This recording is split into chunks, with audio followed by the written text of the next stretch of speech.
এইবাৰ দুই সন্তানৰ মাতৃৰ প্ৰেমত হাবুডুবু খাই প্ৰেমিক সোমাল বাকচৰ ভিতৰত।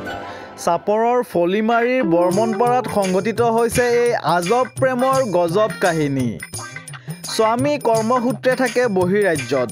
সুযোগ বুজি ফলিমাৰী গাঁৱৰ সুবাহান আলী নামৰ যুৱকজনৰ লগত লিপ্ত হ'ল পৰকীয়া প্ৰেমত।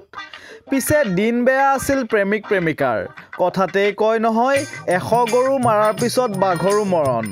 প্ৰেম সাগৰত সাঁতুৰি থাকোঁতে ঘৰতে ধৰা পৰিল শাহুৱেকৰ হাতত। দৃশ্য দেখি শাহুৱেকে হৈচৈ লগাই উপায় নাপাই প্ৰেমিক বপুৰাই বাকচৰ ভিতৰতে সোমায়। গাঁৱৰ ৰাইজে ঘৰৰ ভিতৰত বিচাৰি বিচাৰি হাইৰাণ। অৱশেষত বাকচটো খুলি দেখে বাকচৰ ভিতৰত প্ৰেমিক সুবাহান। ৰাইজে গবা মাৰি ধৰিলে।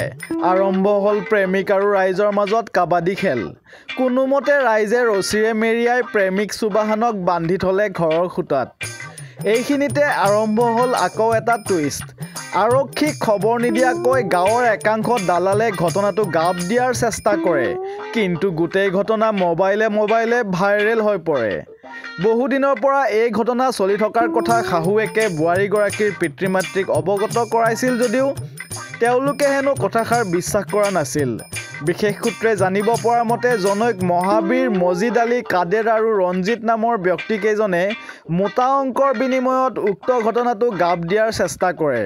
এতিয়া প্ৰশ্ন হয়, উক্ত গাঁওখনত গাঁওৰক্ষী বাহিনীৰ লোক থকাৰ পিছতো আৰক্ষীয়ে খবৰ নোপোৱাৰ আঁৰৰ ৰহস্য কি, সেয়াহে হৈ পৰিছে নুবুজা সাঁথৰ। চাপৰৰ পৰা ফিৰোজ আলমৰ ৰিপৰ্ট, এনি আছাম 24x7। ফলিমারি বর্মন আমার বেটার বউটা ধরা পড়ছে, নিজে হাতে ধরা পড়ছে। বেলেগ লড়া লইয়া গেছে। আমার লড়া তো আর ঘরতে নাই, আমার লড়া সারে বেলেগ লড়া লইয়া গেছে। আর আমার মা বাবা তো বিশ্বাসে নকরে, আমার কথা বিশ্বাসে নকরে, মরে দুধ দেয় বলে শাশুড়িটাই বেয়া, শাশুড়িটাই বলে ভাল নয়। এনকা কয়ে আমার ফাঁসাইছে। আরেকবারও বিচার করি এখানে মরে দুধ দিছে। ওর বাবা কইছে, কয় যদি আমার বেটি যদি এনকা হয় তাহলে আমার হাতখিনি কাটি ফেলে দিন, আর গেছুম আমি গ্যাসের ফিঙ্গার দিবার। আমি না জানুম যে আজকে এই ঘটনাটা হব। গ্যাসের ফিঙ্গার দিয়ে 12টা বাজাত আইসুম আমি ঘরত।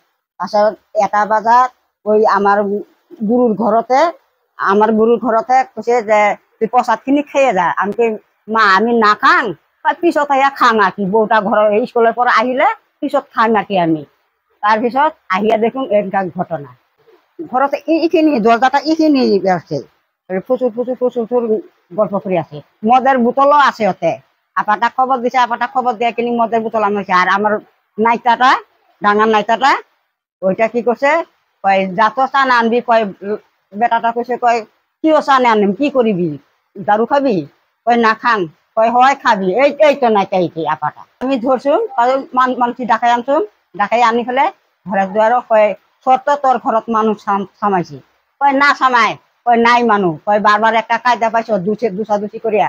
কয় না, কয় দেখুন খালি আমি একটু নকম, দেখুন খালি আমি ঠান্দাবার না দিয়া তারপর পালাখান মারি দিয়ে ফেলে আপি খান গেল ওর বাবাক ডাকাইয়া আনিতে আগে তালাটা না খুলে।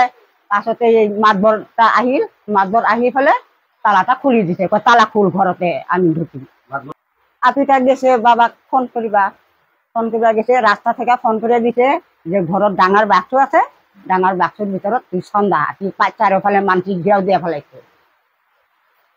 তেতিয়া বাক্সেৰ ভিতৰত ঠান্দাইছে। যেই তালা খুলি দিছে,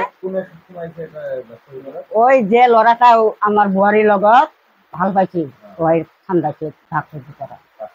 বাক্সটা দেখুন, বা যে বাক্স খুলছে, বাক্সটাও খুলিবার না দেয়, বাক্সের উপর আরো এনকা করে বহি আছে বুয়ারিটা বাক্সের উপর। তাৰপিছত এই বাক্সটা খুলি দিছে, গাঁৱৰ মানুষ খুলি দিয়ে বাক্সের ভিতরে টানিয়া করিয়া তারপর এই ফুটার লগত বাঁধছে। চিনে পান, এই যে বেলচুরি সুবাহান, আমার কাছে বর্মন। লড়া ঘরত নাই তো, লড়া বেঙ্গল। বুয়ারি এনেকা কাম করে আছে। এটা 6 বছর হইল, লকডাউন হয়েছে, তেতিয়া থেকে এনেকা ঘটনা। এটা দেখুন 6 বছর তেনে উনি আহা যাহা কৰি আছে আমি কেয়াৰ নকৰো আমি কিবা কিনি দৰকাৰ থাকে কিবা এই ঘৰটাও বানাই পিছৰ বিচাৰ মানে এনেকুৱা বিচাৰ হৈছে কয় তোমাৰ আপি খান তুমি বিচাৰ কৰা আৰু আমাৰ আপা খান আমি বিচাৰ কৰো মাত্ৰ উমাৰ ভাইখিনি ডাঙাইছে তেতিয়া কেক দেওয়া নাই এখন তেতিয়ালা কি করে এলা বুঝা না পাংলা কে কি দেয় না কি করে এটাই আমি জানি কে দিলেও আমি চিন্তা নকরুম আমার নাইটা দুটাই আছে নাইটা দুটা গোটাইখিনি জানে নাইটা দুটাই আমার থাকবি কর্মা